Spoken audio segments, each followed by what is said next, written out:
In 1963, a retired coal miner in eastern Kentucky lived alone on $14 a week for everything: rent, utilities, and food. He ate one hot meal a day. His daughter visited every Sunday and said he looked healthier than men 20 years younger. That meal he made every night is number 6 on this list. Number 19 costs less than $1 and can be made without standing at the stove for more than 10 minutes. Number 12 was invented by a widow in rural Alabama who had arthritis in both hands and could not grip a knife properly, and the technique she developed is so practical that occupational therapists now recommend it without knowing where it came from. These 25 dinners were built for people eating alone in kitchens that used to feed families. People stretching a social security check across 30 days. People who needed something hot and nourishing and possible on the nights when possible was the only standard that mattered. Hit that subscribe button. Let us count down the 25 forgotten poor man dinners from the 1960s for seniors living alone. Number 25. Tomato and macaroni soup. Elbow macaroni was dropped directly into a pot of canned tomatoes thinned with water, seasoned with salt, pepper, and a spoonful of butter, then simmered until the pasta absorbed the tomato broth, and the whole thing thickened into something between a soup and a stew. A can of tomatoes cost 12 cents in 1963. A box of macaroni was 9 cents. This pot fed one person for 2 days, and it reheated better than it tasted fresh, which is the highest compliment a one-pot meal can receive. For a senior cooking alone on a fixed income, the math was simple, and the result was warm and filling, requiring nothing more demanding than a pot, a spoon, and 20 minutes of low heat. Church cookbooks across the South listed it without measurements because everyone already knew. Today, it has been replaced by jarred pasta sauce and packaged noodles that cost 4 times as much and taste half as honest. Number 24. Potato and onion soup. 2 potatoes, 1 onion, a knob of butter or a spoonful of bacon grease, water and salt. You sliced the potatoes thin, diced the onion, dropped everything into a pot, and simmered until the potatoes broke apart and thickened the broth with their own starch into something creamy without a drop of cream. For a senior with arthritis or limited hand strength, this meal required minimal knife work. The onion could be roughly chopped. The potatoes could be cut thick and still break down with enough time. 1 burner, 1 pot, 30 minutes. Potatoes cost pennies a pound in 1963 and kept for weeks in a cool corner of the kitchen. For someone living alone and shopping infrequently, that shelf life was not a convenience. It was a lifeline.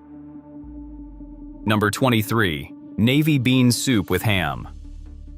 After the ham was eaten down to the bone at Sunday dinner, that bone became the next 3 evenings.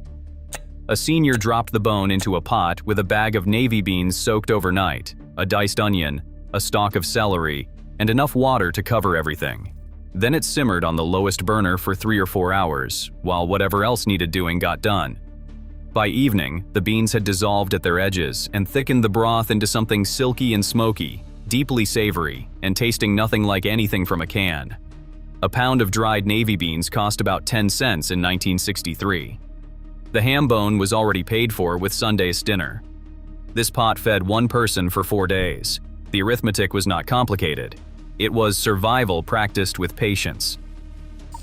Number 22. Chicken backs and rice. Chicken backs sold for almost nothing because Americans had convinced themselves that white meat was superior. Seniors who had cooked through harder times knew better.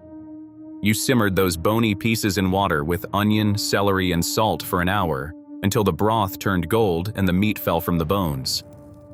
The bones came out, the meat went back in. A cup of raw rice dropped directly into the broth, and it simmered 20 minutes more.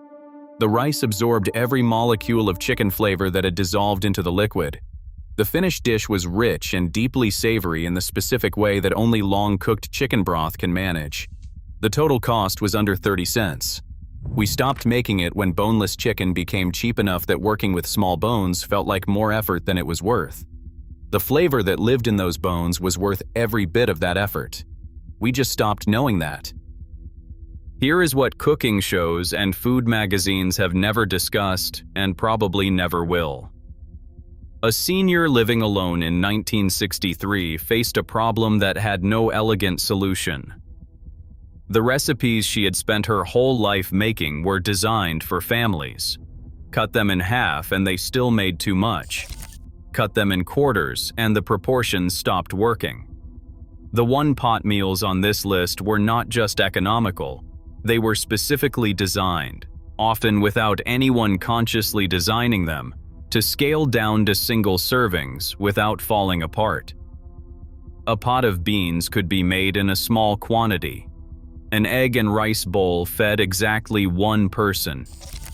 These meals understood the arithmetic of solitude in a way that cookbooks aimed at families never did, and still do not.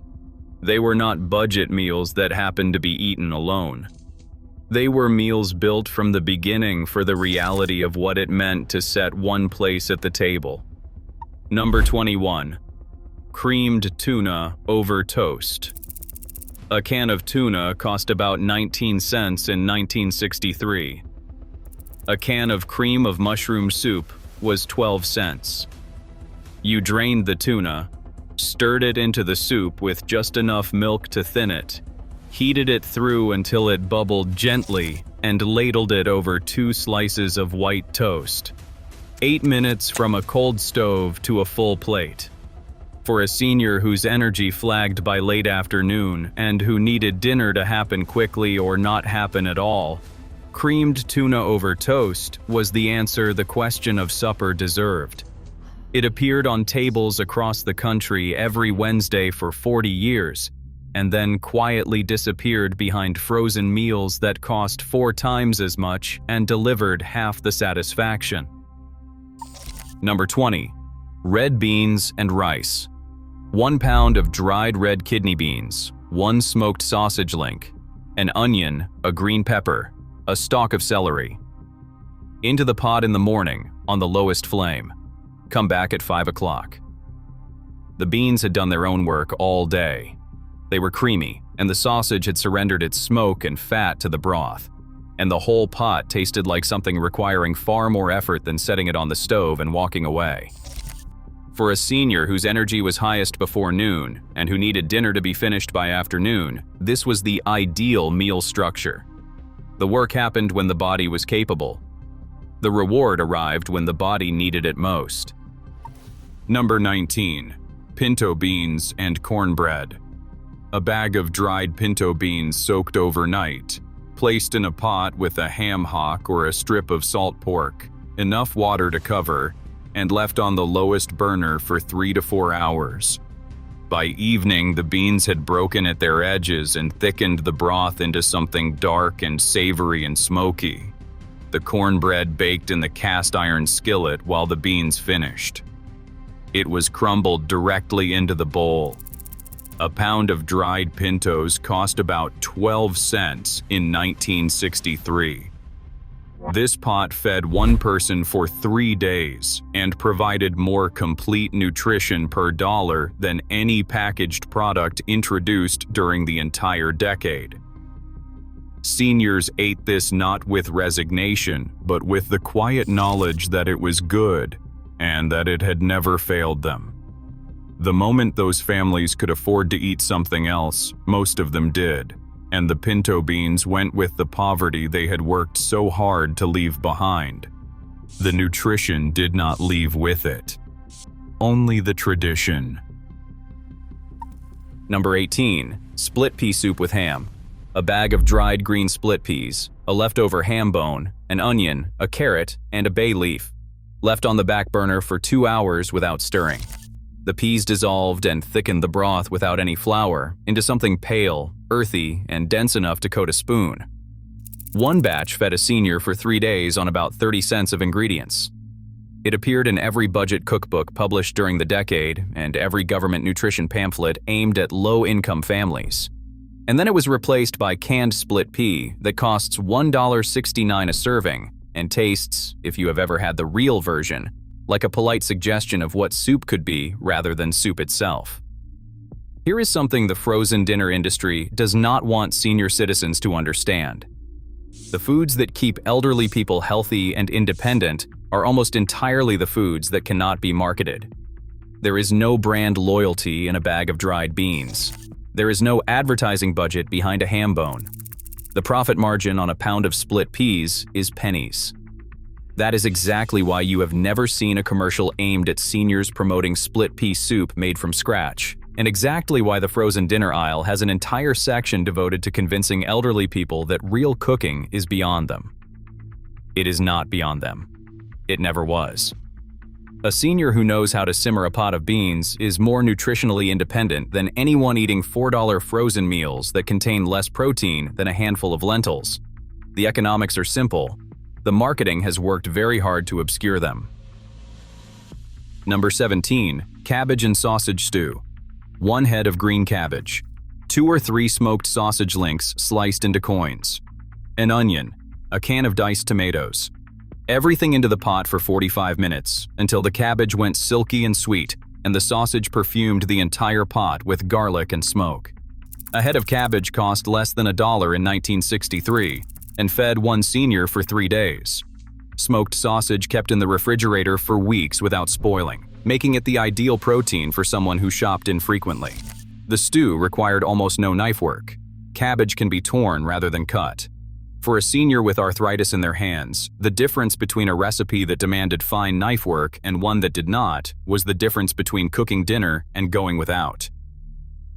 Number 16. Chicken and dumplings. Bony chicken pieces simmered in water with celery, onion, and salt until the broth turned golden and the meat fell from the bone. The bones were removed, the meat returned to the pot. Then spoonfuls of simple dough were dropped directly into the simmering broth, where they swelled into soft, pale clouds that absorbed the chicken flavor from the inside out.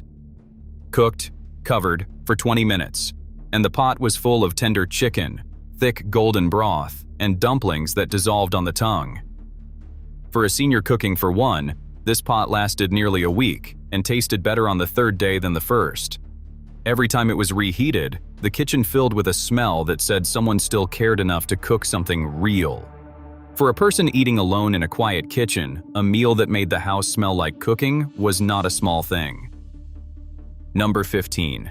Lentil and vegetable stew. 1 cup of dried lentils, 2 carrots, 1 onion, 1 can of diced tomatoes, and a pot of water. Lentils required no soaking, which was the whole point for someone planning meals 1 day at a time. 40 minutes at a simmer, and they dissolved at their edges into a thick, earthy, hearty stew that kept a person full for hours. Seniors in 1963 who ate them regularly knew none of the nutritional language we use today. They knew a bag cost 19 cents and lasted through 5 or 6 meals, and that their iron levels were fine and their doctor seemed satisfied. A widow in Missouri told her church group she had eaten lentil stew twice a week for 11 years after her husband passed. Her doctor said her blood work was better than women 20 years younger. She said she did not know why that would be. Number 14. Hamburger gravy over mashed potatoes. Ground beef browned in a cast iron skillet with a diced onion, a spoonful of flour stirred in, and milk poured slowly until everything bubbled into a thick, savory gravy. That gravy was poured over mashed potatoes made from scratch with butter and warm milk. Farmers called it poor man's steak. Seniors who made it for themselves on Tuesday evenings called it supper and ate it without apology. Ground beef cost about 43 cents a pound in 1963. A 5-pound bag of potatoes was 29 cents. The gravy soaked into the potatoes so that every forkful carried both together, the richness of the beef and the comfort of the starch inseparable from each other. It has been replaced almost entirely by Hamburger Helper from a box that costs twice as much and tastes like the box it came in. Number 13. Vegetable beef soup. 1 pound of cheap stew meat browned in a pot. Then whatever was in the refrigerator that was about to go bad. Carrots getting soft, celery going limp, half an onion, a potato with eyes starting to show, a can of tomatoes, water, salt, and a bay leaf. 2 hours on medium-low. For a senior living alone, this meal solved 2 problems at once. It produced dinner, and it used food that was about to be wasted, which prevented the specific guilt of watching things go bad in the refrigerator. A guilt that compounds quietly in an elderly person living alone into the larger feeling of not being able to manage. A kitchen that wasted nothing was a kitchen being managed. That feeling of competence mattered as much as the soup. Here is what nobody says out loud, but what every person who has ever cooked for one already knows. Feeding yourself is different from feeding a family. When you cook for other people, there is a reason beyond hunger to make something. The food is evidence of care. When you cook for yourself alone in a kitchen that used to hold more noise and more people, the reason to cook has to come from somewhere else. From the knowledge that you are worth the effort, from the habit of it, from the small dignity of sitting down at a table with a proper plate rather than eating crackers over the sink. The meals on this list were the answer to that arithmetic. Not because they were exciting, because they were possible on the nights when possible was the only standard that held. They met you where you were. That was their genius. Not the flavor, not the technique, the fact that someone could actually make them. Number 12. Canned salmon patties in skillet gravy. A can of salmon mashed with a cracker, a beaten egg, and a little diced onion, formed into patties and fried until golden. Then the patties were moved aside, and a little flour was sprinkled into the drippings, milk stirred in until a gravy formed. Everything returned to the pan, and the pan was covered for 5 minutes. Done. A can of salmon cost less than $1. 2 patties and gravy served over rice or bread fed a senior for 2 meals. The soft bones in canned salmon provided calcium that mattered specifically for elderly people concerned about bone density, a benefit most seniors who made this never knew about and did not need to know about because the meal worked regardless. Number 11. Black-eyed pea stew. A bag of dried peas simmered with a ham hock, an onion, and a can of diced tomatoes until everything melted together into a thick, smoky stew. The ham hock was the cheapest cut at the butcher counter, often less than $1, and it existed for one purpose: to give flavor to beans, and it did that job better than anything else in the store. Seniors in Alabama and Georgia made this on the first of the month when the check came in, buying enough dried peas and ham hocks to last until the next one arrived. A single pot fed one person for 4 or 5 days. Served over rice, it stretched even further. This was not cuisine. This was engineering. Number 10. Depression stew. Ground beef browned in a pot with a can of tomatoes, a can of corn, 2 diced potatoes, water, salt, and pepper. The potatoes thickened the broth as they cooked. The corn added sweetness. The tomatoes gave it acid. The beef gave it enough substance to hold a person until morning. This recipe appeared in Depression-era cookbooks with no name, just stew. Mothers wrote it in the margins of other recipes. It was the recipe that said, no matter how difficult things become, you can eat tonight. For a senior living on Social Security and watching the calendar, that promise was not small. A single pot cost less than $5. It lasted 4 days. It asked nothing of the cook beyond standing at the stove long enough to brown the meat and then letting everything else take care of itself. Number 9. Potato soup with salt pork. Diced potatoes simmered in water with a chunk of salt pork and a sliced onion until the potatoes broke apart and thickened the broth into something creamy, without a drop of cream. A splash of evaporated milk was stirred in at the end. Salt and pepper. Salt pork cost about 10 cents a pound in 1963. This dinner cost pennies per person and was soft enough to eat without reliable teeth, which mattered for elderly people whose dental care had been inconsistent or unaffordable throughout their lives. The Depression generation did not discuss dental care because most of them could not afford what they needed. They adapted their cooking quietly until everything on the plate was soft enough to manage. Potato soup was the centerpiece of that adaptation. Number 8. Sausage and white bean stew. Smoked sausage sliced into rounds. A can of white beans drained. A can of diced tomatoes. A handful of spinach, if the refrigerator had it. Everything into one pot for 20 minutes. The sausage gave it smokiness. The beans made it hearty. The tomatoes gave it brightness. This was the one-pot meal that looked like a proper dinner. You could serve it in a bowl and feel like you had cooked something. For a senior who was starting to lose interest in eating, which happens with age and with solitude in combinations that doctors have no adequate prescription for, a meal that looked like an occasion was more important than any nutrient label. The psychology of food is real. A bowl that looks like it was made with intention makes a person feel like a person. A sleeve of crackers eaten over the sink does not. Number 7. Chicken thigh and rice pot.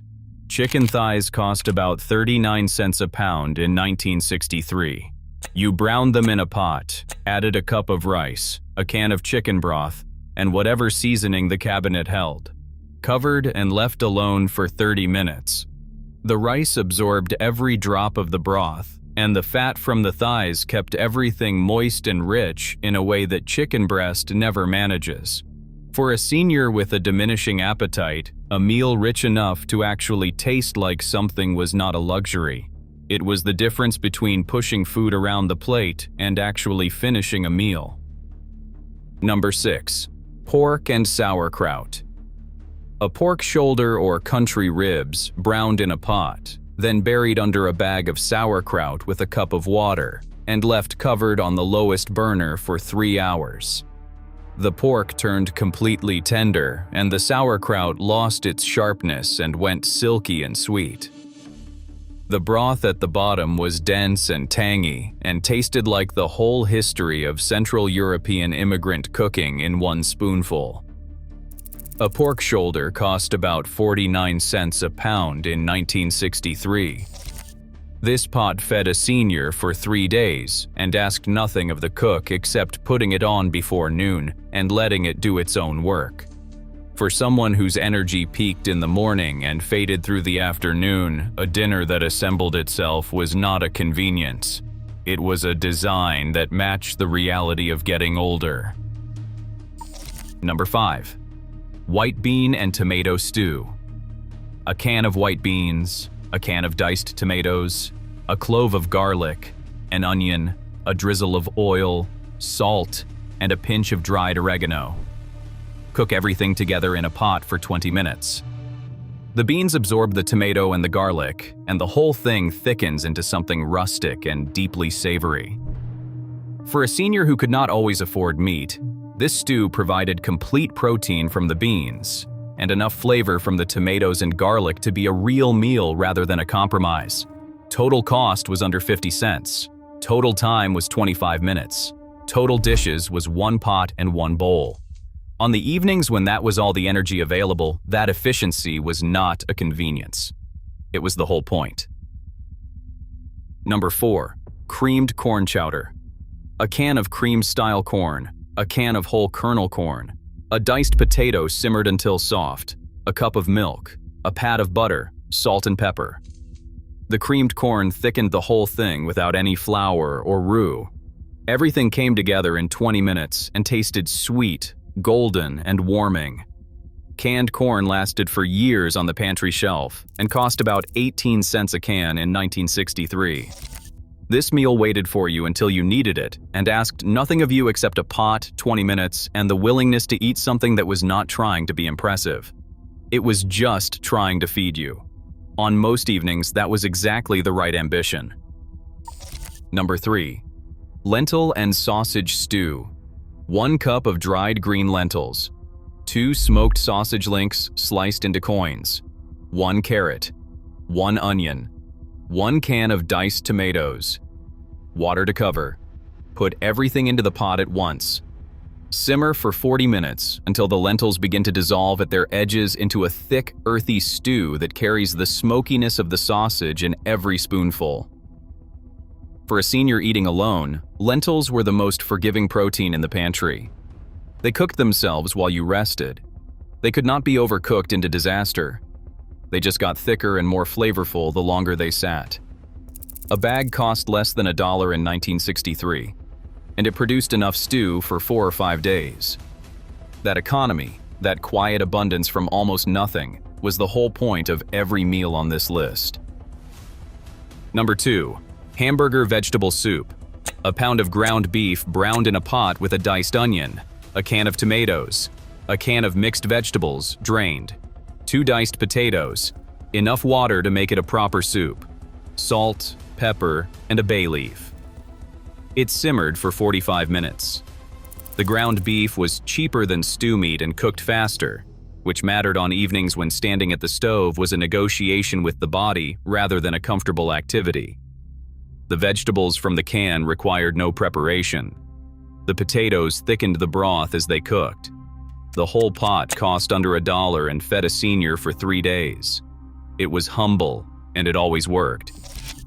It has been almost entirely forgotten behind the convenience of canned soup that delivers a fraction of the nutrition for twice the cost. Number 1. Chicken soup. A whole chicken or the bony backs and necks that cost almost nothing are placed in a pot of cold water with carrots, celery, onion, and salt. They are brought slowly to a boil, then reduced to the quietest simmer the stove will allow, and left there for 2 hours. The broth turns golden, and the chicken falls from the bone. Every culture in the world has this soup. Every generation passes it down. For a senior living alone, in a kitchen that used to hold more people and more reasons to cook, making chicken soup was not simply feeding yourself. It was a connection to every person who had ever made it for you, every sick day, every cold winter, every hard week. The steam still rises. The house smells like someone cared enough to cook something real. And somewhere in that smell, even on the hardest evenings, is the reminder that you are worth the trouble of a proper meal. You still were. You always had been. Here is my challenge. Make one of these this week. Make the potato soup if the cabinet has potatoes. Make the lentil stew if there is a bag in the pantry. Make the chicken soup on a Sunday when there is time to let it simmer properly. Then, sit down at the table, set a place, use a bowl, eat it slowly. These meals were never just about being cheap. They were about staying alive and staying in your own kitchen, on your own terms, for as long as possible. Tell me in the comments which one you are going to make, or which one someone you love used to make. These are not just dinners. They are proof that a person eating alone in a quiet kitchen can still feed themselves with dignity.